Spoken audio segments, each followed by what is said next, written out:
Bueno, ahora sí, muy buenas noches, bienvenidos. Quienes habla es María Eugenia Ramírez, soy gerente de educación en DataBit y me acompaña Pablo Arteaga, abogado, que en un momento voy a pasar a presentarlo. Y bueno, ¿qué nos trae a esta masterclass? Como ustedes saben, el 26 de mayo de 2021 entró en vigencia esta ley de protección de datos personales. Sin embargo, se dio 2 años para que las empresas se puedan adecuar a la norma sin tener sanciones administrativas. ¿Y qué tenemos? Que ahora ya el 26 de mayo del 2023 se van a comenzar realmente a aplicar estas sanciones, por lo cual vimos oportuno traerles a ustedes esta masterclass sobre aprende cómo cumplir en este caso la ley de protección de datos personales. Perfecto. Entonces, sí podríamos hacerles llegar la grabación por medio de nuestro canal de YouTube. Entonces, estén pendientes que luego los vamos a contactar. Muchísimas gracias. Para eso nos sirven sus datos también de contacto. Bueno, y como les digo, vamos esta noche a conversar con el abogado Pablo Arteaga. Brevemente, bueno, no tan brevemente porque creo que es necesario un poco conocer el perfil de Pablo. Les voy a comentar sobre su biografía. Pablo es abogado especializado en la ingeniería de soluciones de protección de datos personales e implementación y soporte de programas de cumplimiento normativo. Actualmente Pablo es gerente de consultoría en PD Expert, neoconsultora especializada en soluciones corporativas integrales de protección de datos personales. Es abogado de la Pontificia Universidad Católica del Ecuador y diplomado en privacidad y cumplimiento por la Universidad Santiago de Chile, la USACH. Actualmente cursa un LLM en protección de datos en la Universidad de La Rioja, de España. Bueno, él cuenta con múltiples certificaciones profesionales, la ISO 27701, ISO 29100, también implementación de la privacidad como DPO según el RGPD y gestión de gobierno de la privacidad como DPO según el RGPD. Bueno, Pablo centra su práctica en protección de datos personales, tecnología en el sector financiero, fintech y blockchain, ¿no? Ha formado parte de importantes despachos locales y globales y, bueno, en general, él ha asesorado a entidades del sector público y privado, nacionales y multinacionales, en materia de protección de datos personales, tanto en lo que respecta a implementación de la nueva ley como en diversos asuntos vinculados al cumplimiento de esta norma, ¿no? Y bueno, y también Pablo ha intervenido como experto invitado a las mesas de trabajo para la elaboración del reglamento a la Ley Orgánica de la Protección de Datos Personales. Ha impartido múltiples conferencias y también publicaciones en revistas especializadas. Y bueno, también Pablo sé que ha escrito un ebook, que no sé, creo que hay una versión, Pablo, que tú lo podrías compartir. Entonces, bueno, dicho esto, y antes de dar paso, quiero decirles que pueden ir dejando, a medida que se desarrolla la charla, nuestra masterclass, pueden ir dejando sus inquietudes en el chat para al final tendremos el espacio para que Pablo pueda responder sus inquietudes, ¿sí? Entonces, Pablo, te dejo con la audiencia, tenemos 82 personas conectadas. Bienvenido, Pablo. Muchas gracias, María Eugenia. Qué gusto nuevamente. Gracias por darse el tiempo de venir a esta hora a hablar sobre protección de datos personales. A veces yo justo publicaba en LinkedIn diciendo, bueno, voy a tratar que no sea otra ley, otra conferencia que diga, la ley ya está cerca, cuidado las sanciones. Aquí tenemos un par de plantillas. Creo que ya mucho se ha hablado de eso. Yo he sido a veces también de los que dicen eso. De hecho, en mis presentaciones pongo eso, que hay un riesgo de sanciones.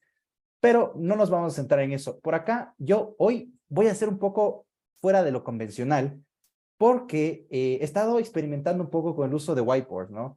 Entonces, yo usualmente tengo diapositivas y me encantan las diapositivas, pero he estado usando esto de whiteboard porque me pareció interesante la dinámica, ¿no? Este de aquí es su servidor, Pablo Arteaga, líder implementador. Tengo certificación como líder implementador de la norma ISO 27701, solo como aclaración, no es que yo soy certificado como ISO 27701, sino que soy líder implementador de esa norma específica que se construye sobre el sistema de gestión de seguridad de la información. Por tanto, sé de esa norma y sé de la 27001, pero no tengo un certificado de la 27001 como líder implementador. Y del marco de trabajo de la ISO 29100, que es toda una familia, ¿no? Y bueno, ahí hay algunas cosas más y no redundemos en eso, sino que vamos en materia. Primero hay que comenzar con el gran desafío. Y yo quisiera preguntarles a ustedes, ¿qué es lo que más les preocupa a la hora de implementar protección de datos personales? Díganme ustedes en el chat y hasta eso yo les voy a explicar qué es lo que tenemos en pantalla. El RAT. Esa cosa es una pesadilla. ¿Qué más? ¿Qué más? Ahí tenemos, de parte en el chat nos ponen el registro de actividades de tratamiento. ¿Qué más nos preocupa? ¿Qué más nos preocupa? Bueno, vamos ahí avanzando. Primero con el mapeo general. Gestión del consentimiento. Las penalidades. Muy bien. Hablemos más de cuestiones de riesgo, de las cuestiones operativas y de implementación. Resolver derechos en 15 días. Ese es también. Eso es lo operativo. ¿Cuáles serían los entregables para el cliente? Muy bien. Responsabilidad de la DAT, ente sancionador. Voy a poner aquí en este momento simplemente como notas mentales, que así a veces así las llaman, esta parte de aquí. ¿Ah?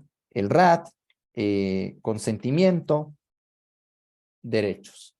Para poder avanzar con esto y tener obviamente en mente esta parte estructura organizacional. Muy bien también. Listo. Entonces, básicamente, veamos de qué va todo este asunto. No me voy aquí a entrar a repetir lo que quizá ya ustedes saben, que hay una nueva ley de protección de datos personales desde el 26 de mayo del anterior año, del 2021, y que, bueno, esta ley que está vigente desde ese año recién va a empezar su régimen sancionador este mes, dentro de unos poquitos días. Eso quiere decir prácticamente que a partir de esa fecha, ya es sancionable el incumplimiento. ¿Qué quiere decir que ya es sancionable? Que aunque no haya autoridad de protección de datos, en algún momento puede llegar, y al menos que haya prescrito la acción específica, pues puede decir, oigan, ¿qué pasó ahí? Ya existen jurídicamente las sanciones.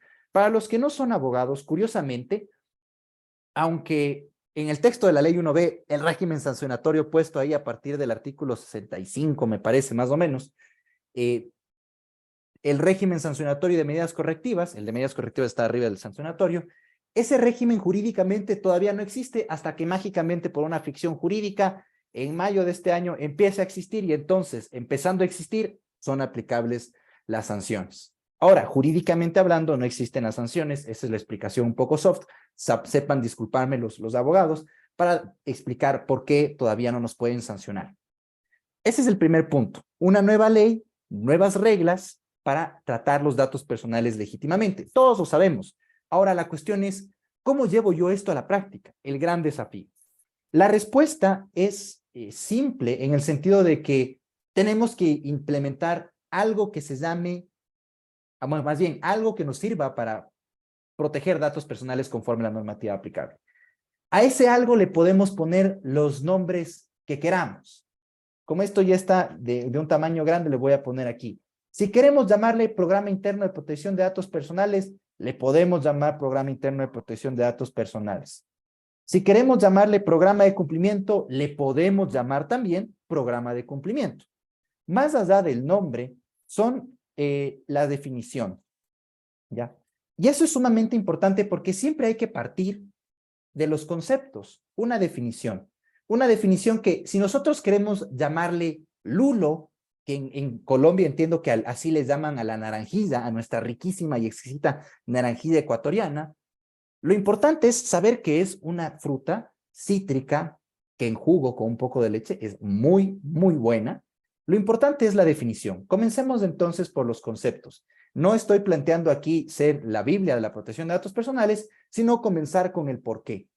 El programa de cumplimiento nosotros lo vamos a definir como el conjunto de elementos y actividades que interactúan entre sí,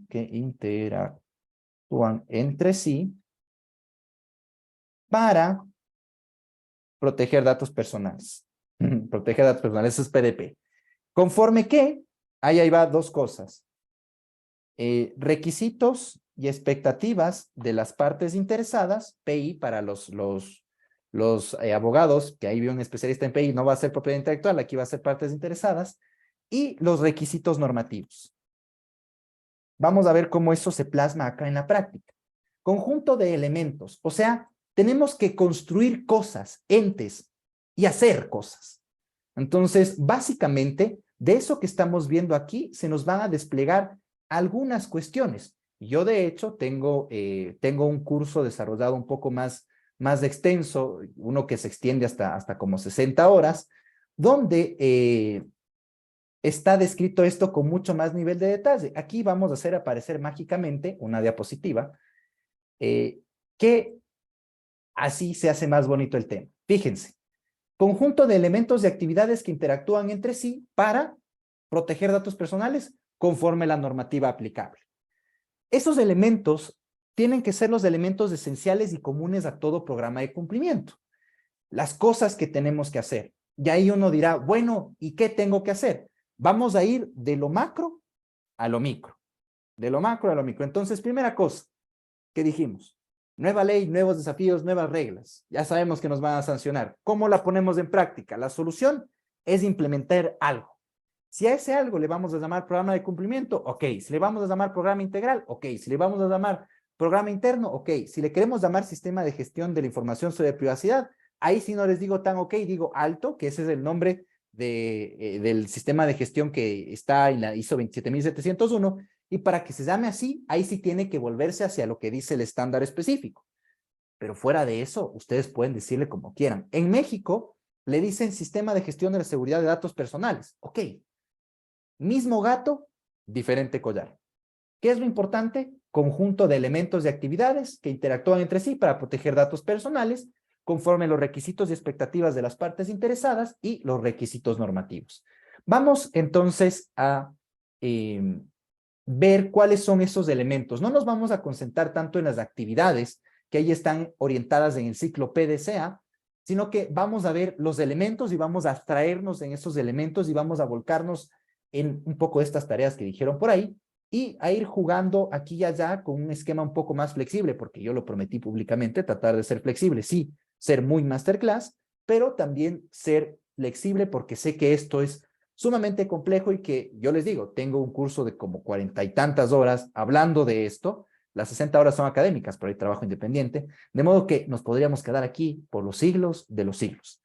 Vamos entonces ahora con otro elemento sumamente importante que es básicamente cómo nosotros sabemos cuáles son esos elementos fundamentales o al menos qué es lo que deberíamos nosotros tener dentro de un programa de cumplimiento. Básicamente aquí lo que vamos a dividir es como una especie de cajones, ¿ya? Una especie de cajones donde vamos a meter cosas y actividades. Véanlo así, estos elementos fundamentales que tenemos aquí en el programa de cumplimiento, lo vamos a ver como una especie de abstracción, sí como esto de políticas, roles de autoridades, riesgos, pero lo vamos a ver aquí con una diapositiva que, les soy sincero, es más actualizada y por eso está más bonita en su diseño, que es esto de aquí. Nuestro programa de cumplimiento, que yo le voy a llamar programa de cumplimiento, tiene elementos esenciales. Tenemos, primero que nada, una política general de protección de datos personales, que es una política de alto nivel, no porque sea cool, y perdón que use esa expresión a los perfiles técnicos, a los abogados a veces esto de política de alto nivel no nos suena a nada, es de alto nivel de abstracción, porque es general. Tenemos la estructura organizacional que básicamente es roles, responsabilidades y autoridades, el quién es quién de la protección de datos personales. En la parte de gestión de riesgo y controles es donde está el corazón de las cosas, porque ahí está el registro de actividades de tratamiento y la evaluación de riesgo que se hace sobre ese registro de actividades de tratamiento y la determinación de medidas para tratar esos riesgos para derechos y libertades. Luego tenemos además procesos de apoyo al programa de cumplimiento. Procesos de apoyo quiere decir que son procesos que están orientados a darle soporte a ese cumplimiento, no es incrustar la protección de datos en los procesos de negocio. Y el monitoreo y mejora continuas. Y obviamente siempre nos va a tocar documentar. Ahí aprovecho para responder una de las cuestiones que nos plantearon ahí en el chat. Ok, ¿por qué? A ver, más bien, ¿cuál es el inventario de entregables para el cliente? Depende. ¿Depende de qué? Depende del tamaño del cliente y depende de las necesidades del cliente. Yo les invito a que nosotros veamos el principio de responsabilidad proactiva y demostrada que está en el literal 10K de nuestra ley, que nos dice que hay que poder demostrar el cumplimiento, no como una obligación de tener un inventario de mucha documentación, sino evidencia documentada de que se hicieron cosas, actividades, y que se han integrado elementos. Repito, cambiemos el mindset. No es un checklist de, aquí tengo mis modelos, aquí tengo mis plantillas. Spoiler alert, todos los profesionales tenemos plantillas. Lo que es importante aquí es documentar que se han hecho cosas y que se han implementado los elementos. Y uno dice, bueno, me dejaste en nada. Tranquilos, porque no hay nada nuevo bajo el sol. Hay un proverbio que dice eso en la Biblia. No hay nada nuevo bajo el sol. Y básicamente, justamente el apoyarse en mejores prácticas y en estándares, como dice que podemos hacerlo, tanto el artículo 10, literal K, que es el principio de responsabilidad proactiva y demostrada, como en el capítulo de seguridad de la información, de seguridad del dato personal, perdón, habla de que podemos implementar estándares y mejores prácticas para cumplir protección de datos personales, podemos volvernos allá. Entonces, la pregunta es, y ustedes, si es que tienen formación en sistema de gestión, van a decir, este man se copió la definición de los sistemas de gestión para hablar de protección de datos personales. Sí, culpable. Y lo reconozco, pero es la forma más coherente de entender todo este cúmulo de cosas. Y justamente estos sistemas de gestión, como requieren mucho documentar, ustedes van a ver que hay una serie de documentos que les pueden ayudar como un marco de referencia.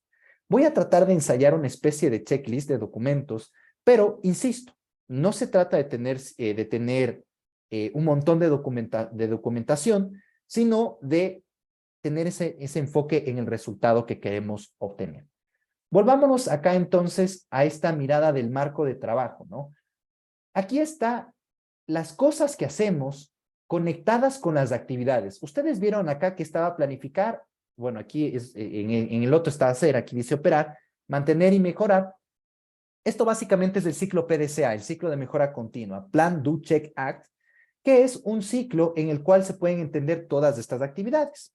Entonces, vamos con primero lo primero. Aquí no estamos pensando mucho en cómo planifico el proyecto de protección de datos personales, que créanme que es una pesadilla. Dimensionar el proyecto para los consultores es una pesadilla.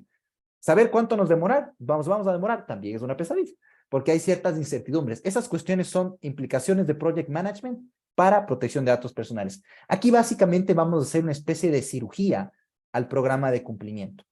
¿Ya? Primero, nosotros tenemos que hacer la parte de planificación, donde vamos a ver una cuestión estratégica y organizativa, y también vamos a tener un tema de RAT y medidas y evaluación de riesgo y demás. Comencemos con esta parte de aquí. Vemos que aquí nos habla de marco normativo, de estándares y de contexto. ¿A qué se refiere esto? Nuestro programa de cumplimiento no puede sino alinearse a los objetivos de negocio o a los objetivos de nuestra organización. Puede ser que no sea con fines de lucro, por eso no digo de negocio. Y nuestra organización se desenvuelve en un entorno que tiene un contexto interno y un contexto externo. Ese contexto interno y externo le influye más bien fuertemente. Si nosotros tenemos un contexto interno donde hay una cultura organizacional que se resiste al cambio, va a ser más difícil el programa de cumplimiento. Pero también podemos tener un contexto externo donde nosotros somos, por ejemplo, un servicio auxiliar del sistema financiero.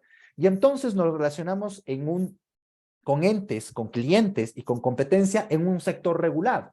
De modo que nosotros vamos a saber que vamos a tener siempre un flujo mayor de requerimientos, vamos a estar en el ojo del huracán cuando venga la Autoridad de Protección de Datos Personales y por tanto tenemos que tomar ciertas medidas. Esto todavía es muy abstracto, muy etéreo, es básicamente la orientación estratégica en materia de protección de datos personales. ¿Por qué es importante esto en la consultoría? Porque uno dice, no, vamos de una a la plantilla de estructura organizacional. Wait. Al momento de tener una consultoría buena práctica, tener una sesión de contexto con los miembros de la organización, especialmente con alta gerencia, para saber de dónde viene, en dónde está y hacia dónde va la organización. Cosas que me han pasado a mí en la práctica a la hora de asesorar. Me he enterado ahí que varias de algunas empresas del grupo empresarial se van a fusionar unas dos. ¿Y eso es importante? Sí, pues para la estructura del modelo de gobernanza. Porque entonces lo que yo recomiendo ahorita, y eso estaba esa fusión para mediano plazo, para mediano corto plazo, al final de la consultoría quizá iba a ser obsoleto. Después, en estas sesiones también me he enterado de la implementación de un ERP, por ejemplo, que cambia las reglas del juego al levantar el RAT. ¿Qué tal si ya levantamos la mitad del RAN y nos dijeron, sí, sí, ahorita no podemos atenderte porque tenemos la sesión de la implementación del ERP? Uf, porque el registro de actividades de tratamiento se conecta con procesos de negocio. Muy importante esta parte del contexto interno y externo para poder orientar nuestra consultoría de la mejor manera. También, por ejemplo, tenemos entidades, yo he tenido clientes que tienen una visión estratégica muy orientada a transformación digital y nuevas líneas de negocio. Ok, entonces yo planifico mi modelo operativo para hacerlo escalable. Porque si quieres tener más operación digital, tienes más riesgo digital. Entonces puede ser proporcional que en tu modelo de gobernanza haya un comité de protección de datos personales y no simplemente un responsable interno de la protección de datos personales. Fíjense que este punto entonces no se lo puede pasar por alto y debemos nosotros enfocar la visión de protección de datos personales, alinearla a la visión de negocio, saber el contexto interno y externo, para eso traducirlo en la política, que sí, la política, les soy sincero, no tiene que ser un documento hiper a la medida, tiene que ser un documento que mire un poco al sector, que mire un poquito más a la organización, pero básicamente lo que trae la política es transformar los requisitos estos normativos y la parte de expectativas y necesidades de partes interesadas, que se entiende cuando uno ve el contexto, y traerlos a política. Quizá estoy hablando en chino para quienes no manejan este lenguaje de partes interesadas. ¿Quiénes son partes interesadas? Son aquellos que te pueden afectar a ti como organización por asuntos vinculados a protección de datos personales. Por ejemplo, la Autoridad de Control de Protección de Datos Personales. Son entidades a las que tú puedes afectar por tus decisiones en asuntos vinculados a la protección de datos personales. Por ejemplo, los titulares, por ejemplo, tus clientes. O aquellos que se perciben afectados, aún sin ser afectados. Son partes interesadas internas y externas, Autoridad de Protección de Datos Personales, Autoridad de Control, la competencia, aliados estratégicos, clientes, titulares de datos personales, internos, los trabajadores, los socios, el directorio, etcétera, etcétera, etcétera, etcétera. En cuanto al marco normativo, yo no hablo de programa de cumplimiento de la LOPDP. No me gusta esa expresión, les soy muy sincero. ¿Por qué? Porque nosotros tenemos un régimen normativo que es sumamente complejo. Yo, de hecho, tengo en mis capacitaciones desarrolladas unas diapositivas con las que yo siempre me quejo de mí mismo, porque son desarrolladas, son una imagen un poco feíta que se las voy a compartir, pero les advierto que yo trato de tener buenas prácticas de diseño, pero sí les voy a quedar debiendo. ¿Por qué? Porque básicamente en ustedes van a ver que tenemos una especie como de araña, y esta araña quiere representarnos gráficamente que la normativa aplicable en materia de protección de datos personales no se reduce a la Ley Orgánica de Protección de Datos Personales. Hago pausa para hacer énfasis. La normativa aplicable en materia de protección de datos personales no se reduce a la Ley Orgánica de Protección de Datos Personales. Voy a repetir una vez más porque créanme que esto parece que no es muy relevante, pero es hiper relevante, y les insisto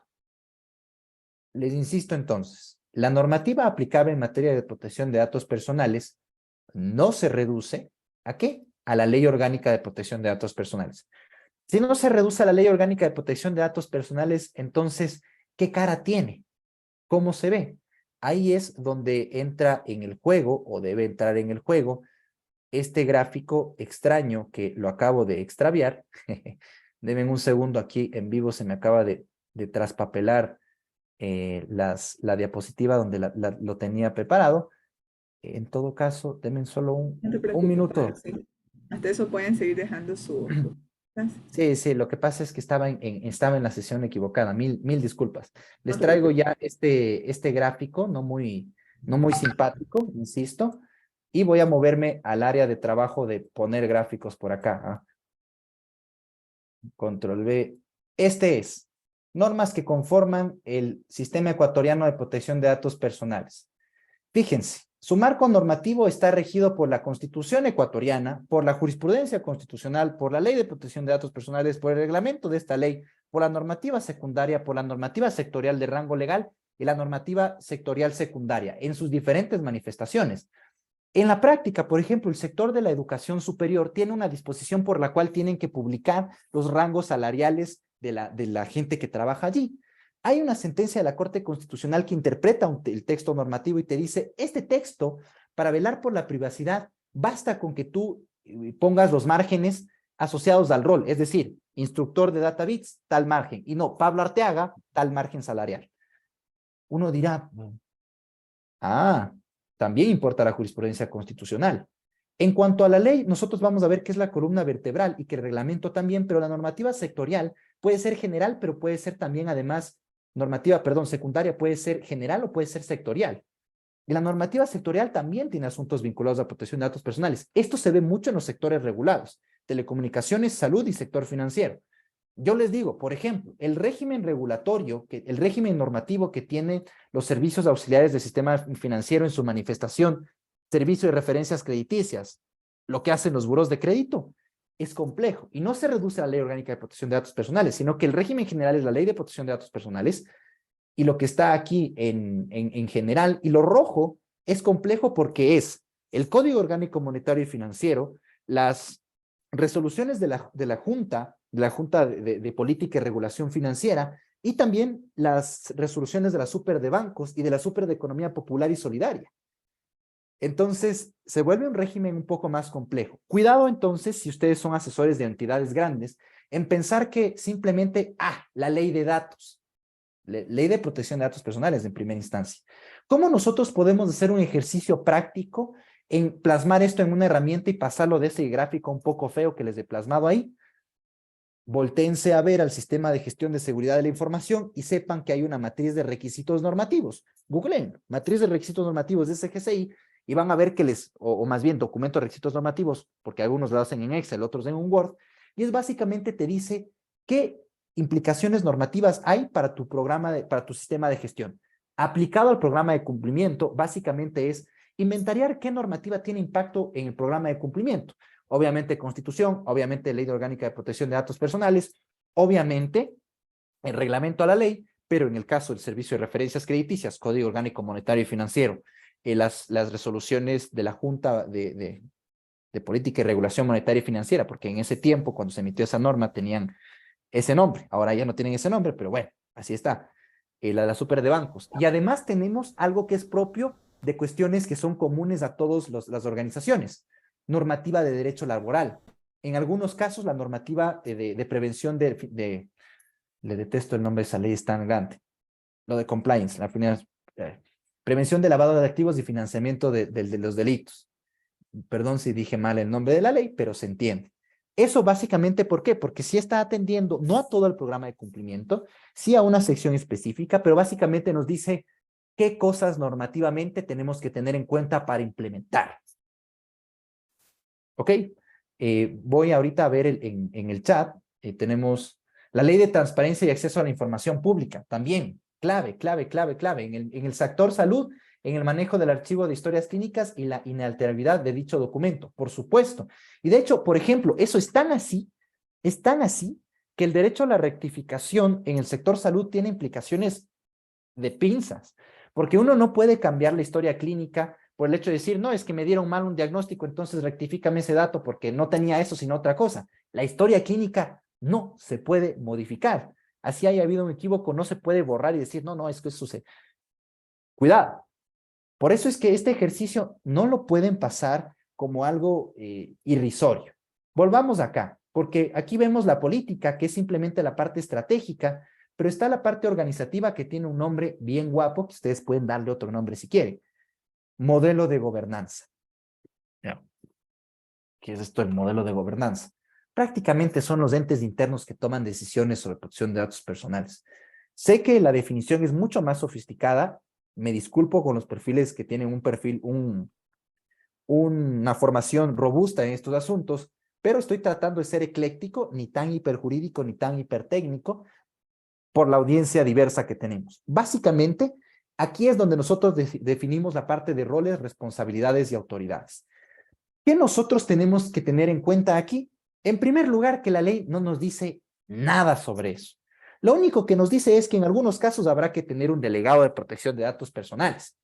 Pero la expresión responsable del tratamiento y encargado del tratamiento no hace referencia a roles, responsabilidades y autoridades en el sentido de modelo de gobernanza. Insisto porque, créanme que yo ahí me saco los lentes y me froto el rostro, porque he encontrado consultores Bueno, más bien, clientes que me preguntan, oye, le dijeron a mi contraparte, que el consultor que nosotros debíamos haber tenido nombrado, responsable del tratamiento, encargado del tratamiento, y Eso fue lo que además yo también pensé. que deberíamos haber Pero no tenido les dije, nombrado, pues, se acaba se acaba de desmutear yo también aquí, me quedé perdón. así. Listo, les muteé de nuevo, disculpen la interrupción. Ok, mm, vuelvo a ordenar mis ideas, se me fue la idea, vuelvo a ordenar las ideas. Les estaba contando que alguna vez me dijeron que sí, que supuestamente mi cliente tenía que tener nombrado responsable del tratamiento, encargado del tratamiento y delegado de protección de datos personales. ¿Cómo que? Stop. En primer lugar, red flag, como dicen los jóvenes, para el cliente, para la contraparte, ¿no? Porque resulta que responsable del tratamiento y encargado del tratamiento son definiciones legales de la Ley de Protección de Datos Personales y no son la jerga organizativa, la jerga de modelos de gobernanza, la jerga de gobierno de datos, no es nada de eso. Habla esto que es una persona natural o jurídica. Entonces, si es que es una empresa, que yo soy en su mayoría y casi en todo asesor de empresas, es la empresa responsable del tratamiento como empresa. No su gerente, no su directorio, no, es la empresa. La empresa es el responsable del tratamiento y o encargado del tratamiento, porque además el responsable y el encargado el del tratamiento, la responsabilidad y el encargo del tratamiento pueden convivir dentro de una misma persona jurídica, porque están viendo hacia actividades de tratamiento. Tip práctico. No es regla escrita en piedra, pero siempre el responsable siempre la empresa es responsable del tratamiento en sus procesos de apoyo. Recursos humanos, financiero, legal, administrativo, en estos procesos de apoyo. En los procesos core, en los procesos de negocio que están orientados justamente a la entrega del valor que es de su giro de negocio, puede a veces ser encargado del tratamiento. Las entidades financieras generalmente, siempre son responsables del tratamiento. Pero, por ejemplo, el sistema de facturación electrónica, en algunos de sus procesos core es encargado del tratamiento y al mismo tiempo es responsable del tratamiento en otros procesos. Cierro el paréntesis, esta cuestión es muy compleja y de hecho, tip, revisen las directrices del European Data Protection Board sobre la definición de responsable y encargado del tratamiento según el RGPD. Ahí hay un marco de referencia muy útil para poder diferenciar. Yo a mis clientes les asesoro respecto a la tipología de terceros, porque hay responsables independientes con transferencia de datos, responsables independientes que no tienen que no tienen permiso para acceder ni tratar datos, hay responsables conjuntos, responsables que son, encargados del tratamiento, que son proveedores, y en algunos escenarios bien particulares y poco numerosos, hay el encargado del tratamiento que es un miembro que son empresas de un mismo grupo empresarial. Entonces, es bien complejo esa parte, ¿ah?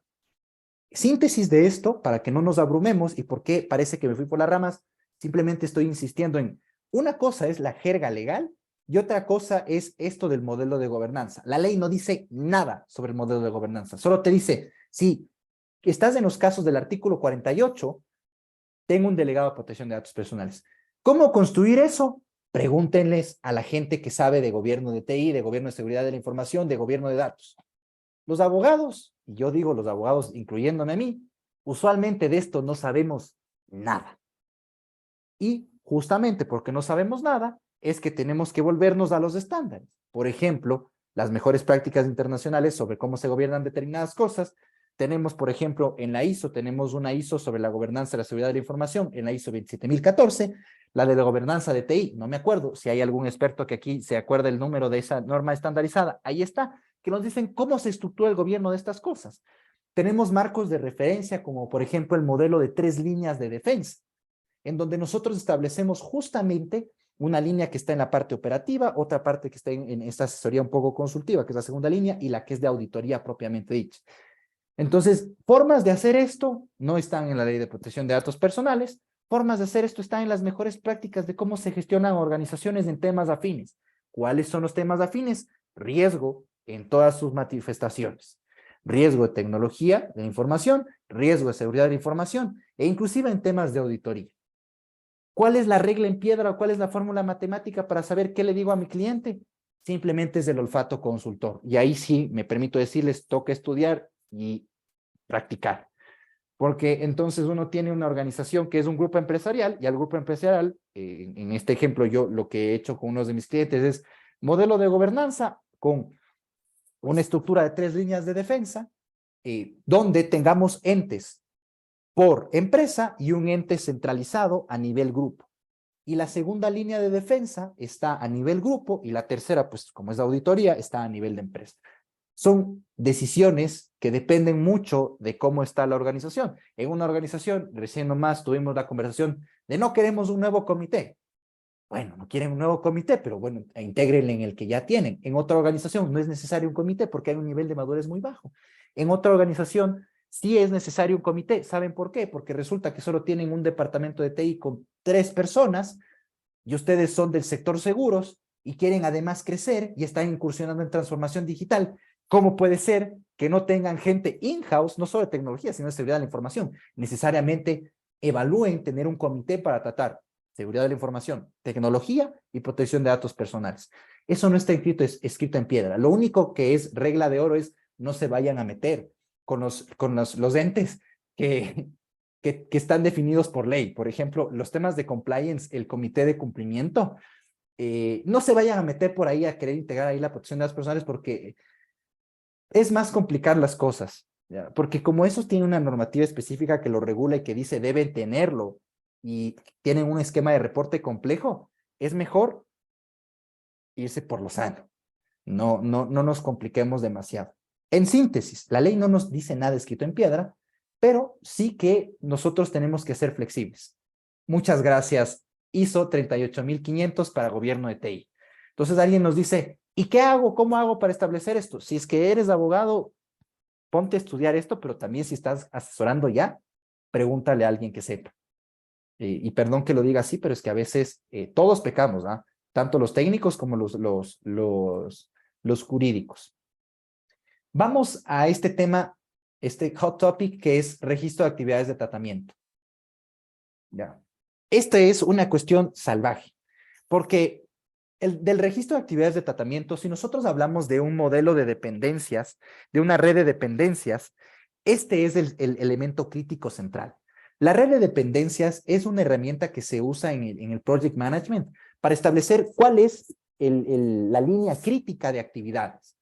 En un programa de implementación, en un proyecto de implementación de la Ley de Protección de Datos Personales, yo dije que no me gustaba, pero a veces lo digo también, ese nombre, el registro de actividades de tratamiento es el corazón del cumplimiento, porque de ese se deriva la información, de lo cual se hace un montón de cosas, y además es el que más tiempo toma. Tiene más dependencias y toma más tiempo.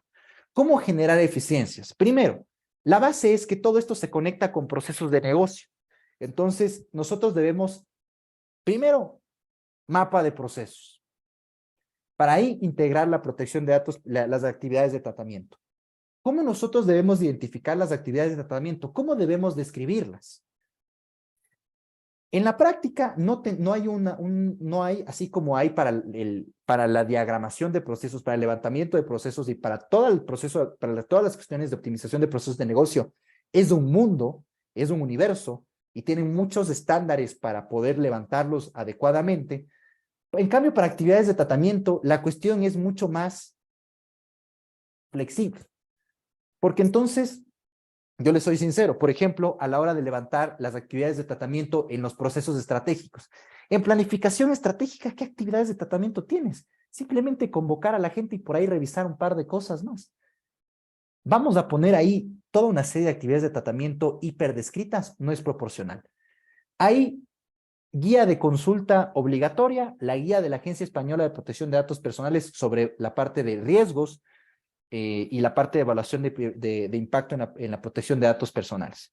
Esta guía nos dice cómo hacer la parte de riesgos y la parte obviamente de riesgos de derechos y libertades tiene un prerequisito que es describir la actividad de tratamiento. Y esa descripción se hace en un inventario de actividades de tratamiento, que si quieren pueden llamarle registro de actividades de tratamiento o como sea, pero es un inventario que describe las actividades de tratamiento. El mayor o menor nivel de descriptividad está en función de qué tanto riesgo haya asociado. A mayor riesgo asociado, mayor descriptividad debe tener. Lo primero es una descripción de alto nivel, ¿ya? ¿Y cuál es la estructura del RAT? Artículo 51 de la ley. ¿Por qué artículo 51? Porque no nos vamos a alargar en el cuento de que al copiar la normativa europea, nuestros autores de la ley, o también, bueno, autores de la ley, que así se hacen llamar, yo estoy muy en desacuerdo con esa expresión, porque yo he participado también en procesos legislativos haciendo artículos de ley, no por eso soy autor de la ley, el autor, entre comillas, de la ley es la asamblea, es una ficción, pero en todo caso, al momento de copiar algunas cosas de europeas, quitaron esta disposición sobre el registro de actividades de tratamiento, lo cual nos deja en una situación compleja, porque en Europa se distingue entre el registro de actividades de tratamiento que se lleva como responsable y el como encargado. Primer gran red flag. Segundo red flag, segunda cuestión complicada, implementar un registro público. No nos vamos a meter en eso, pero ¿por qué tenemos que tener en cuenta este registro público? Porque resulta que para reportar ese registro público tenemos que tener centralizada la información en algún lado. Entonces, el contenido mínimo de ese RAT es lo que hay que reportar a ese registro público. Y además, el nivel de descriptividad suficiente que nos sirva para hacer evaluación del riesgo. Artículo 40 de la ley. Hay que saber el contexto del tratamiento, los sujetos intervinientes y la naturaleza de los datos. Que ahí hay un montón de cosas más que se operativizan así. Pero así se define básicamente el contenido mínimo del registro de actividades de tratamiento. Yo en la práctica lo que hago es distinguir registro de actividades de tratamiento de clientes que tengo del sector financiero, que los tengo de la economía popular y solidaria, del sector de banca privada y también aseguradora y otros. Los banca y los sector financiero de economía popular y solidaria son unas cosas monstruosas. Pero si tengo también que ha tenido casos respecto de una empresa que no tiene ni 20 empleados, ¿vamos a tener el mismo registro de actividades de tratamiento? La respuesta es no. Entonces, primer tip, el contenido mínimo, artículo 51, y lo que sea suficiente para poder hacer un proceso de evaluación de riesgo adecuado. Pero esa evaluación de riesgo también depende del tamaño de la organización. Por tanto, el registro de actividades de tratamiento de una organización pequeña tendrá que ser más pequeño. Y de las grandes será más grandes. Entonces, básicamente, inventaríamos las actividades de tratamiento, mapeando los procesos de negocio, a base de entrevistas cuando sea proporcional. En algunos casos no tienes que entrevistarte con la gente para saber cómo tratan sus datos personales. Se puede hacer una revisión documental.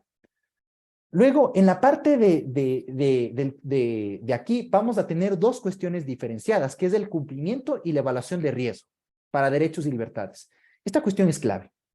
Esta cuestión es clave, ¿por qué? Porque no es que tú haces evaluación del riesgo sobre una actividad de tratamiento que es ilegítima. No, no, no. El primer checklist es que tú cumplas la normativa. ¿Y cuál es ese cumplimiento de la normativa? Identificación de una finalidad y que cumpla con el principio de finalidad, cumplir con todos los principios, que incluye el de juridicidad y por tanto las bases de legitimidad. Esos tres puntos clave, esenciales, finalidad, principios y base de legitimidad, obviamente finalidad está también metido en principios, pero entiéndase, definir la finalidad, son los grandes elementos, no los únicos, pero dentro de los principales que se tiene que tener en cuenta a la hora de evaluar una actividad de tratamiento. Yo entonces digo, si es que esa actividad de tratamiento tiene una finalidad ilegítima, es irrelevante el riesgo que pueda tener para derechos y libertades en la actividad de tratamiento. Desde su origen mismo, es ilegítimo. Yo puedo tener los mejores controles de seguridad, que si ese tratamiento no cumple con esos parámetros, está mal y es sancionable. Y del otro lado, puedo tener una actividad de tratamiento plenamente legítima, que si no es la parte de evaluación de riesgo e implementé medidas, hice mal las cosas. Evaluación del riesgo, aquí hay una cuestión súper sofisticada y lastimosamente voy a tener que hipercorrer porque quiero darles un vistazo general de lo otro, porque estamos quedando cortos de tiempo y estamos viendo apenas la parte general, pero aquí quiero dejarles un tema sumamente importante que es la distinción de esta parte del riesgo. Y yo siempre insisto con esto, pero créanme que es sumamente importante y es uno de los desafíos más grandes que tenemos a la hora de hacer la parte de protección de datos personales. Lo voy a poner aquí encima para que se vea grande. ¿Ya? La gestión del riesgo asociado a protección de datos personales de las organizaciones tienen dos cosas. Dos, la que nos pide la ley, que es gestión de riesgo para derechos y libertades, que les soy sincero, aquí en Ecuador no hay nadie que sea experto en estricto sentido.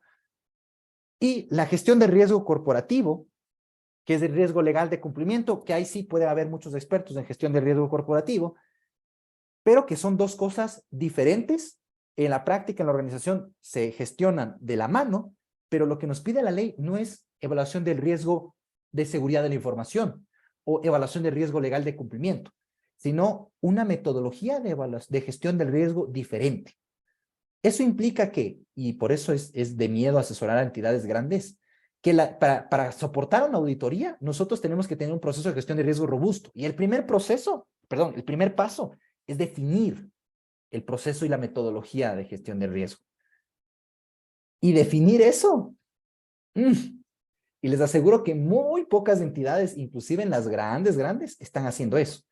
Cuando venga una auditoría bien puesta, todo el cumplimiento posterior de controles, que está en el gran core de muchas cosas, se cae. Porque entonces, si no tienes una metodología adecuada, en primer lugar te van a sancionar, porque el artículo 68 de la ley te dice que si no tienes una metodología adecuada de gestión del riesgo, sancionado. Y en segundo lugar, todas las cosas que hiciste, no las hiciste bien. Que eso equivale ¿a qué? A retrabajo. Insisto, aquí hay dos cuestiones. El riesgo legal de cumplimiento, incumplo la ley de protección de datos personales, me sancionan. ¿A qué impacta eso? A los objetivos de la organización. La gestión de riesgo que te exige la ley es, al tratar datos personales aún de forma legítima, puedo meter la pata. Puedo meter la pata o puede algo suceder sin yo meter la pata y pueden afectarse a derechos y libertades de las personas. He sido muy coloquial aquí. Ahí tenemos la imagen esta donde se explica de forma mucho más sofisticada eso. Nos quedamos cortos en teoría, pero creo yo que estos insumos van muy bien. El plan de remediación de incumplimiento y tratamiento de riesgos, que básicamente es aquí, a esta altura, donde ya la gente puede decir, los controles de seguridad que tengo, los puedo demostrar que ya que sirven para mitigar riesgos de derechos y libertades. Insisto, porque esto está quizá muy acelerado y muy etéreo, muy abstracto. Ustedes tienen controles de seguridad en su empresa. Pero esos controles de seguridad no tienen manera de demostrar que sirven para mitigar adecuadamente, para tratar adecuadamente riesgos de derechos y libertades. Para eso tienen que haber hecho una evaluación del riesgo, para que conecten esos controles, esas cosas que hacen para modificar esos riesgos, con la parte de derechos y libertades de los titulares. Eso se hace aquí. Y solo ahí, y solo entonces, valen tus medidas de seguridad. Así que si se equivoca uno en esto, por más esquema robusto de seguridad de la información que tenga, como yo no puedo demostrar documentalmente que eso sirve para tratar adecuadamente riesgos para derechos y libertades de las personas, que es una metodología de riesgo diferente, incumplimiento, retrabajo, muerte y destrucción. Perdón que use esa expresión. Vamos acá a la parte de cómo esto se traduce ya en la práctica, porque entonces eso diríamos, ok, ahí ya, ese es mi proyecto de implementación, pero dame el roadmap, ¿qué cosas tengo que hacer? Hay que operar con cuestiones en procesos y cuestiones en forma de proyectos. Y de esas cosas se documentan recién aquí instructivos y guías. Y fíjense que aquí ni siquiera he hablado de plantillas, de avisos de privacidad, ni nada de eso. De aquí es que salen todas esas cosas, donde sí, tenemos la parte de concientización e información del personal, ¿en función de qué? De los riesgos que he identificado y las necesidades que he identificado al levantar el inventario de actividades de tratamiento. Gestión de derechos y reclamos, que es un proceso de negocio específico, donde hay que abrir un canal específico, asignar roles y ser eficientes en el cumplimiento. Ahí alguien dijo, me preocupa cumplir este tema de la atención a solicitudes de ejercicio de derechos en 15 días. A mí también. En Europa es un mes. Aquí son 15 días. Y en Europa tienen años con leyes de protección de datos personales. Esto, si uno le mete a un encargado del tratamiento que hace el fronting con el cliente final, se convierte en una pesadilla. Entonces, gestión de derechos y reclamos es un proceso que puede implicarme a mí solo o a mí y a un tercero con el cual tengo que yo tener bien aplastado ahí el poncho o la soga para sujetar ese tema, porque hay un riesgo fuerte ahí. Gestión de incidentes de seguridad, donde tenemos que ver toda la parte del ciclo de vida de los incidentes y que tenemos que tener cosas que hacemos antes del incidente para prevenirlo, durante el incidente para contenerlo y responder ante él y para notificar a las autoridades de protección y también y digo autoridades de protección porque curiosamente les dejo ahí la semilla de la duda. Si ustedes ven el artículo de sanciones, habla de notificarle a la autoridad del titular de datos personales. Pregunta, ¿y si el titular es un europeo?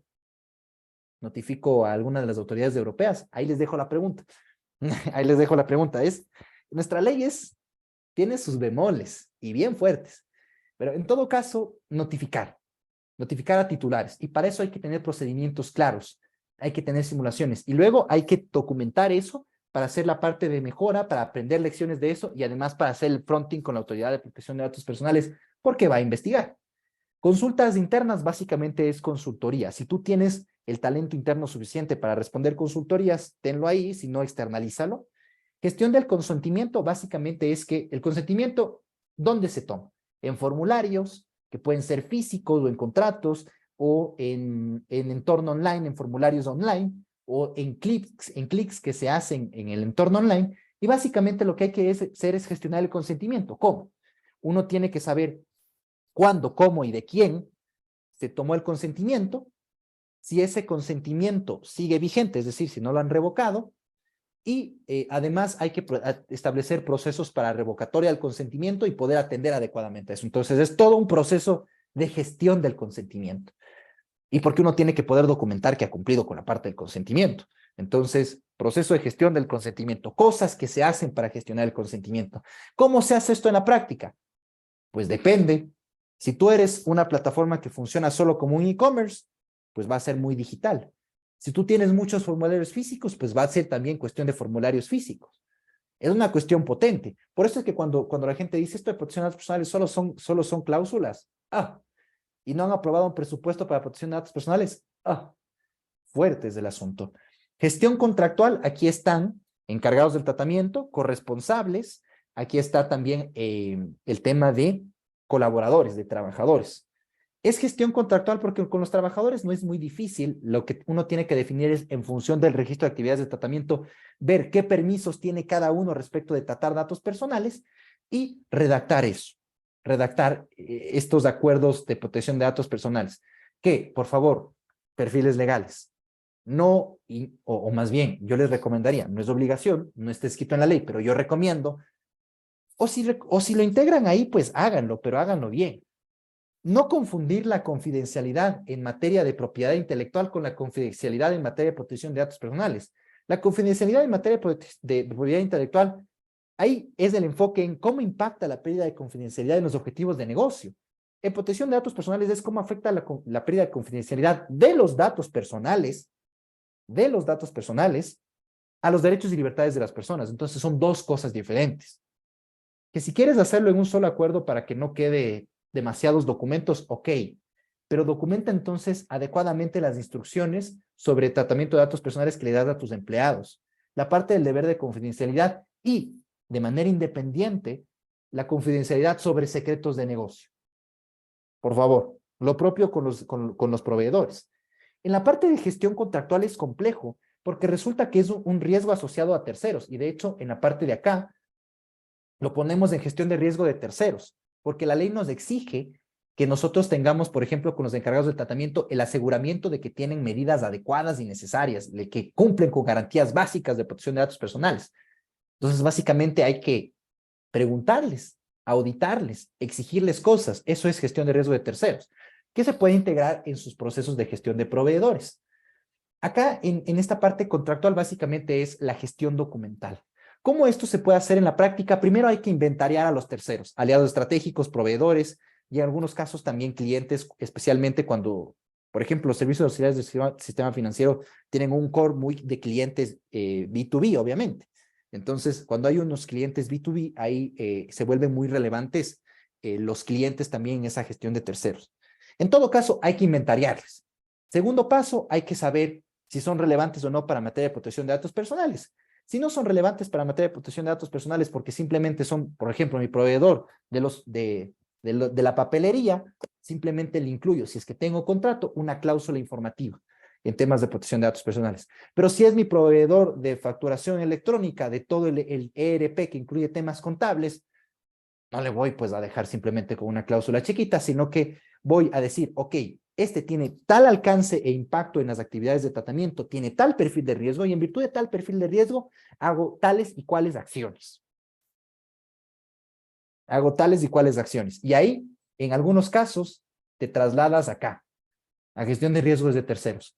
Y ahí, ¿cómo priorizo las acciones? Mira un perfil de riesgo. ¿Cómo veo el perfil de riesgo? Tienes que distinguir dos cosas. ¿Qué tanto pueden afectarse a derechos y libertades los procesos que tiene a su cargo? Y también, ¿qué tanto te puede afectar a ti operativamente?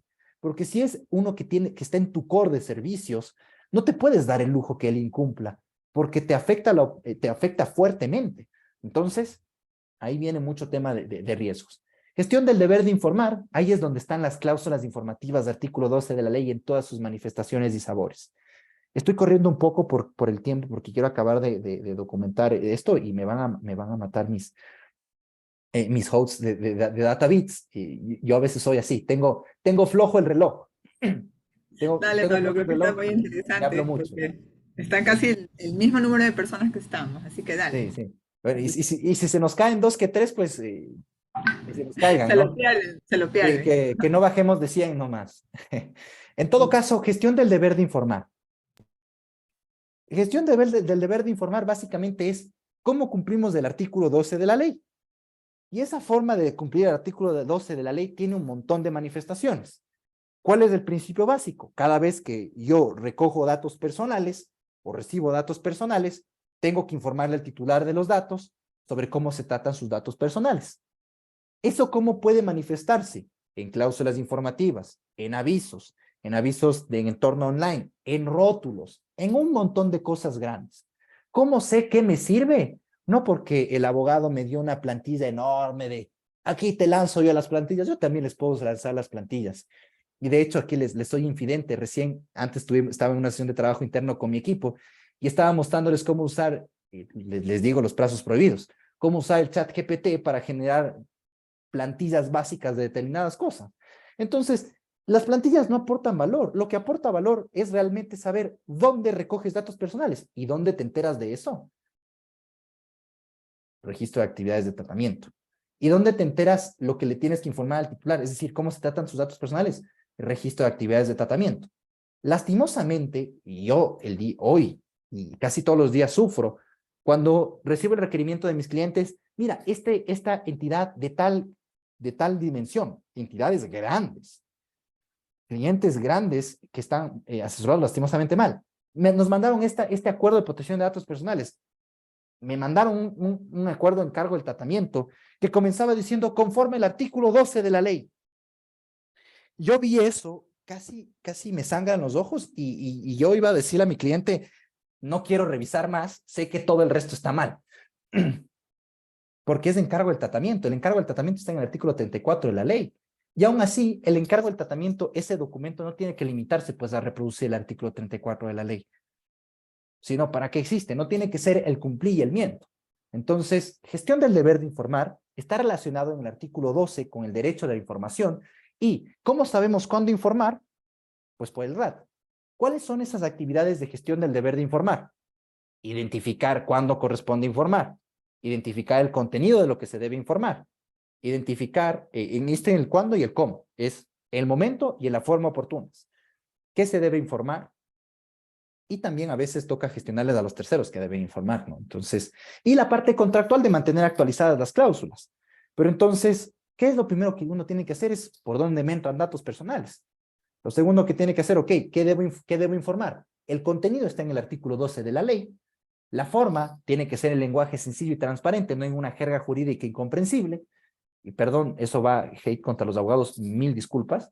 Yo soy parte del gremio y a veces yo peco por doble lado, porque a veces hablo muy legal, a veces hablo muy técnico. Entonces me golpean a doble tipo. Entonces, tenemos el artículo 12 de la ley, ese nos dice el contenido. La forma es transparencia. ¿Y cuál es? ¿A dónde vemos? Plain language, lenguaje claro, legal design. Son conceptos que nos sirven para simplificar esta parte. Si es que nosotros estamos hablando de interfaces, de avisos en interfaces, entonces estamos hablando de diseño UX. Y en diseño UX hay una palabra técnica que son los patrones oscuros, los dark patterns, que en Europa hablan justamente de malas prácticas en el diseño de interfaces. Y si hablamos de diseñar interfaces para avisos de privacidad, hay inclusive una norma estandarizada que es la ISO 29184, si no me equivoco. Si me equivoco, le confundí con alguna otra de la familia, pero es o la 184 o la 134. Pero el nombre de esta norma estandarizada es avisos de privacidad y consentimiento en línea, que básicamente te dice cómo debes gestionar estas cosas. Entonces, instructivos hay. La ley es clara. El contenido es del artículo 12. Ahora, la pregunta de negocio es, obviamente, si es que yo tengo una app pequeñita en mi pantalla y en esta app yo quiero poner un aviso de privacidad, no voy a poder cubrir toda mi app con este aviso. Ahí hay una práctica que no está institucionalizada en el Ecuador, pero que funciona en Europa y que a mí me parece razonable porque de otro modo, simplemente atenerse a la norma así aferrado y decir, en la primera capa tiene que estar todo lo del artículo 12, la gente no va a leer.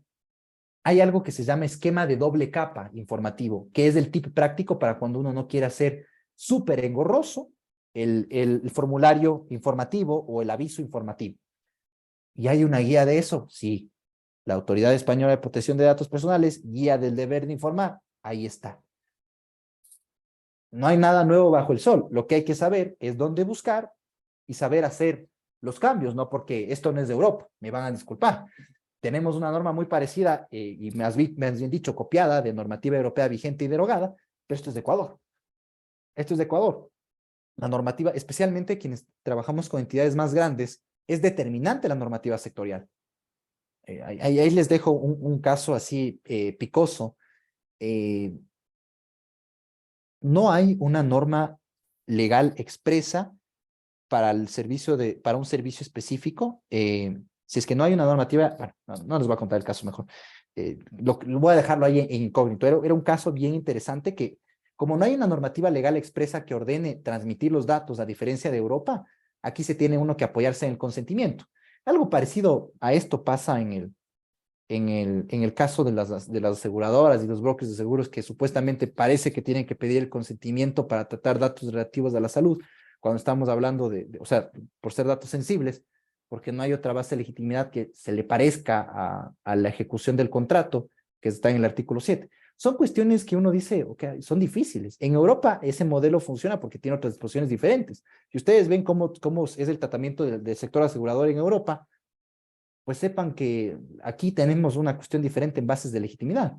Lo mismo sucede en ejercicio de derechos. El sentido y alcance de los derechos que tenemos nosotros es diferente. Parece que no, pero hay que verlo de forma más sofisticada. E inclusive las guías de gestión de incidentes de seguridad, nosotros tenemos una redacción diferente. Entonces, cuidado con ahí. Gestión del deber de informar, consultas internas, aquí se desarrollan procedimientos y para proyectos tener en cuenta siempre la protección de datos personales desde el diseño y por defecto y la evaluación de impacto del tratamiento de datos personales. Una cuestión que yo advierto y créanme que yo he visto en propuestas a entidades grandes que dicen, te hacemos la evaluación de impacto en el tratamiento de datos, refiriéndose a la evaluación de riesgos que se hace sobre el inventario de actividades de tratamiento. Yo cuando veo eso, yo simplemente a los que van a recibir esa consultoría les digo, corran. ¿Por qué? Porque esa evaluación de impacto del tratamiento de datos personales es un caso específico, especial, de evaluación de riesgo. El artículo 42 nos dice que cuando hay un riesgo alto para derechos y libertades se debe hacer eso. O sea que en el proceso de gestión de riesgo, uno primero evalúa el riesgo y si le sale un riesgo inherente alto, le toca hacer eso. ¿Ya? Pero no significa que ese sea el nombre de la evaluación de riesgo que hacemos para derechos y libertades. Mucho cuidado con esos conceptos básicos, que si se equivocan en eso, y si sus consultores se equivocan en eso, tremendo. Un tremendo golpe para la organización, porque esta es una obligación bien específica del artículo 42 de la ley, y la evaluación de riesgo que es de acá arriba es otra cosa. Vamos acá a verificar y actuar, el reporte que se haga a la alta dirección, la gestión del cumplimiento, auditorías de protección de datos personales, gestión de riesgo de terceros. En síntesis, entonces, todo esto hay que hacer para cumplir. No es fácil, pero tiene un esquema ordenado. Recuerden que comenzamos simple. ¿Qué hay que hacer para cumplir la normativa de protección de datos personales? Hay que hacer unas cositas, tener elementos y hacer actividades. De eso sacamos toda esta cuestión de acá, más compleja, y que de hecho ustedes pueden visitar mi perfil de LinkedIn, ahí está compartido justo esta cosa aquí, que es un marco de trabajo. Esto no es escrito en piedra, ustedes pueden tener otra división diferente, pueden opinar diferente. La idea aquí es básicamente tener un esquema ordenado que nos dé una secuencia lógica alineada a mejores prácticas para poder integrar esto en los esquemas de la organización. Porque, por ejemplo, recién en una consultoría, recomendación, integrar un DLP. Efecto práctico, hay que categorizar la información. Pues categorizar la información, vas a tener que categorizar información que al mismo tiempo es dato personal y al mismo tiempo es relevante como información comercial. Tiene implicaciones de mapeo de datos. Aquí no hablo de mapeo de datos porque yo considero que el mapeo de datos es para un nivel de madurez un poco mayor. El mapeo básico que hay que hacer es básicamente las categorías que hay en función de la ley. Si es sensible, régimen de datos sensible. Si es general, régimen del artículo 7. Entonces, ese mapeo de datos es el más fácil. Si no, se van a complicar demasiado. Muchas Perfecto. gracias por su tiempo y ahí María Eugenia ya Sí, me va a sí. mutear. Muchas Podríamos gracias. acá ya hacer el taller, yo creo, con Pablo. Súper interesante, realmente. Realmente las personas fueron dejando sus inquietudes y Pablo oportunamente las fue contestando. Sin embargo, en nuestro casillero de preguntas y respuestas teníamos Pablo, una persona de forma anónima, preguntaba si el acuerdo 025-2019 se aplica, No sé si solo yo el acuerdo perdí el audio, ¿me ministerial pueden que pidió el confirmar esquema. en el chat?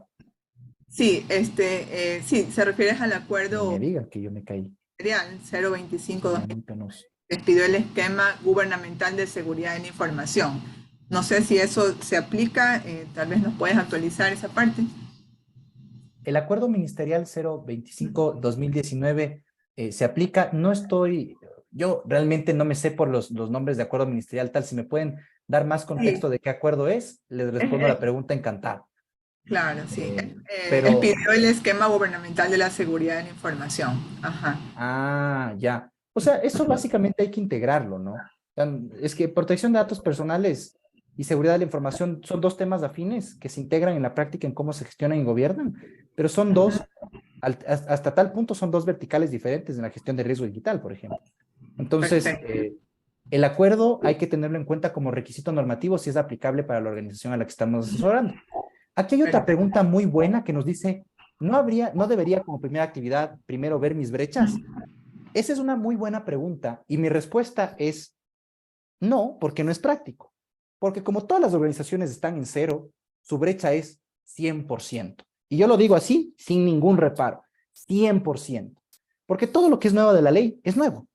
Y en cambio, todo lo que tiene que ver con controles de seguridad del dato personal, para poder justificar que eso sirve para protección de datos personales, hay que hacer un proceso de evaluación del riesgo que tiene como presupuesto necesario el levantamiento de un RAT. Entonces, la brecha es siempre cero. Y uno, si quiere hacerlo, lo puede hacer. La brecha le va a salir cero.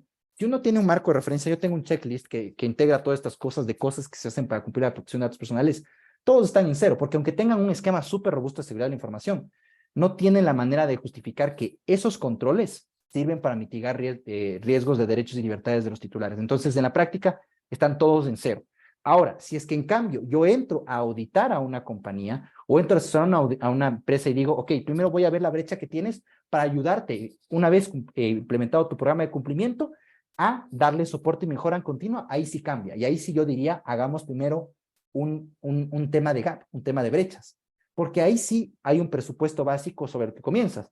Pero por un tema coyuntural de que todas las organizaciones están en cero, momentáneamente, yo metodológicamente no lo hago. Que si es que una empresa nueva no me contrató para la implementación, pero me contrata para soporte y mejora continua o a nuestra consultora, si hacemos un gap, hacemos una auditoría para diagnóstico, para establecer una hoja de ruta. Y ahí sí metodológicamente es adecuado. Recordemos también que este marco de trabajo no básicamente no está diciéndonos cuáles son los pasos de actividades en un proceso en un flujograma del proyecto, ¿no?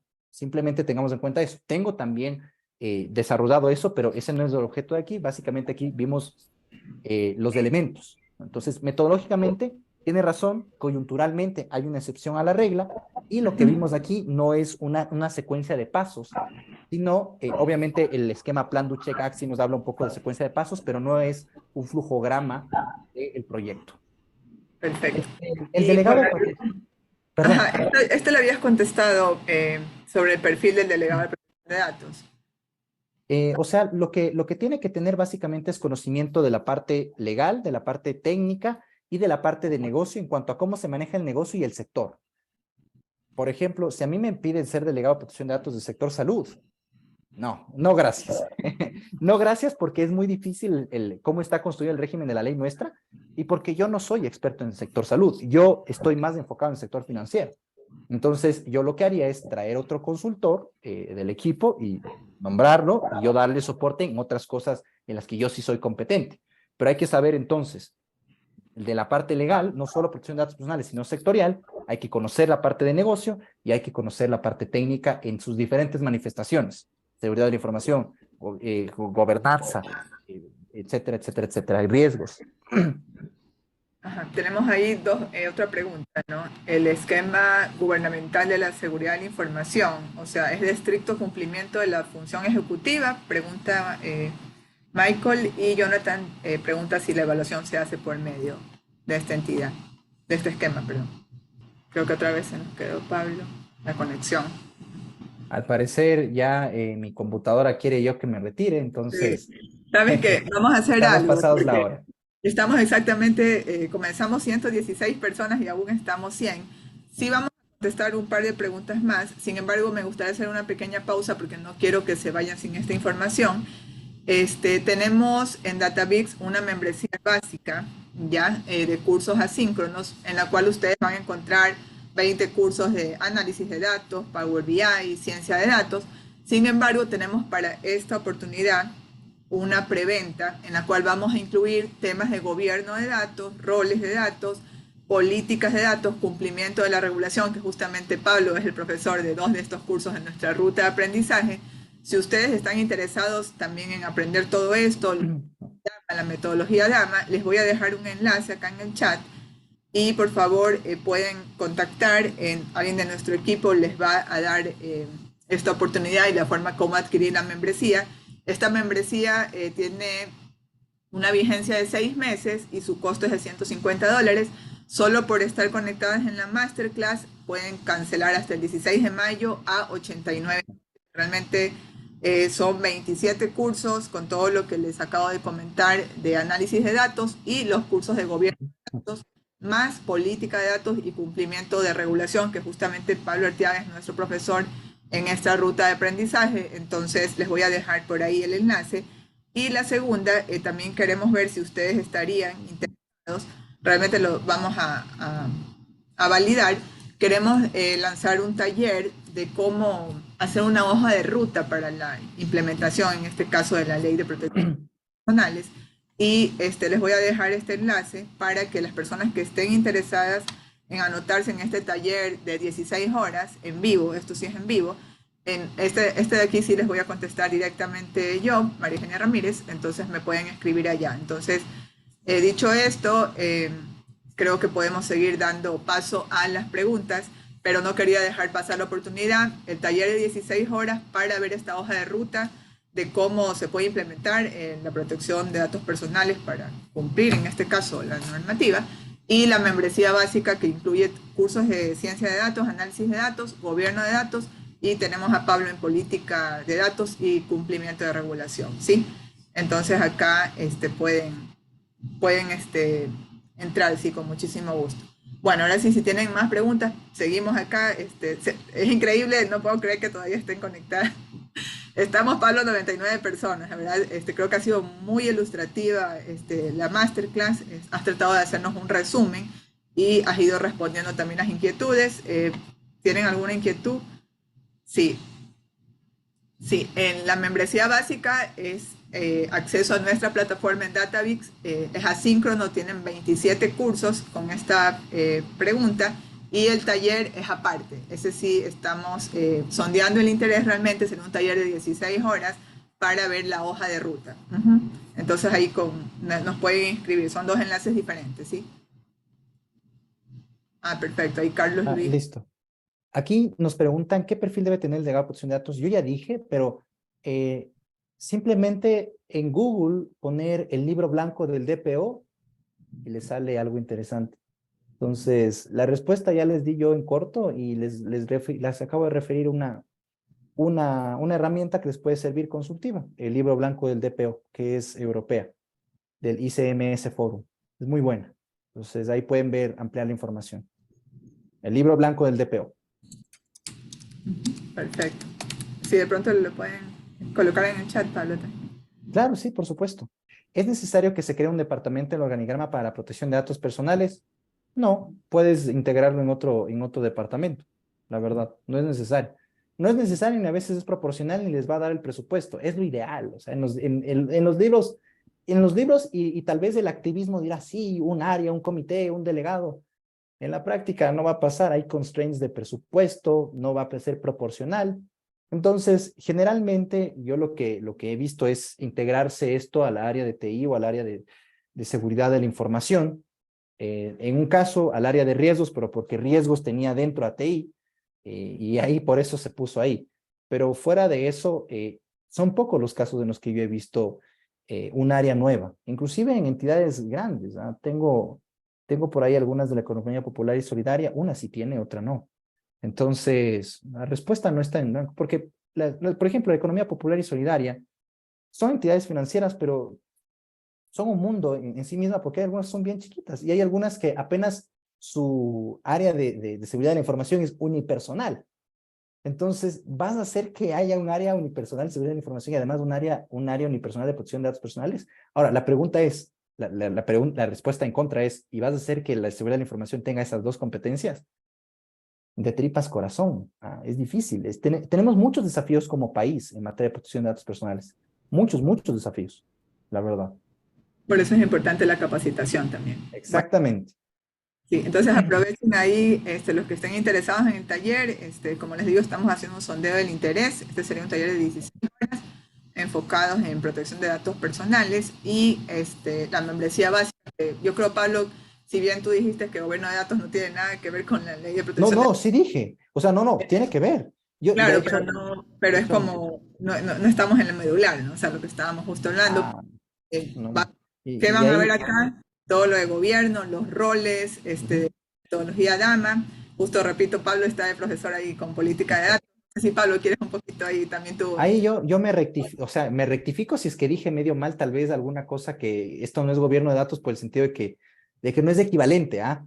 Pero Exacto. yo le considero a protección de datos personales un subcapítulo de gobierno de datos. Enójese Es- el que quiera, pero yo lo considero así. O sea, y tengo mis argumentos, ¿no? A favor y en contra, pero yo lo considero así, porque al final del día, lo que establecemos en protección de datos personales son políticas, directrices, procedimientos, controles.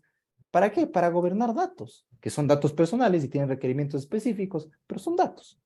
Y esos mismos datos luego se los quiere monetizar y monetizar bajo un esquema legítimo y para eso se tiene que tener un modelo de gobierno de datos. Entonces, yo en la práctica lo he visto así ya. Entonces aprovechen esta membresía básica, tenemos toda nuestra ruta de aprendizaje del programa de gobierno de datos Junior. Justamente Pablo va a estar ahí también con 2 cursos, entonces serían buenísimos que puedan aprovecharle. Como les decía, está en $150, en vigencia 6 meses, lo tenemos en $89, creo que es una gran oportunidad, tienen los enlaces, creo que bueno, ya es oportuno cerrar la masterclass. Pablo, agradecerte realmente, creo que es muy valioso todo lo que nos has compartido. Como tú dices, podríamos hablar horas de horas acá, pero ha sabido transmitir una síntesis importante realmente. Y también agradecerle a todas las personas que se han conectado esta noche con nosotros. Estén pendientes en nuestras siguientes masterclass. Viene algo como de riesgo financiero, les anticipo un poquito por ahí. Y bueno, muchísimas gracias. Que tengan una muy buena noche. Un abrazo, que les vaya muy bien. Una buena noche. Qué gusto.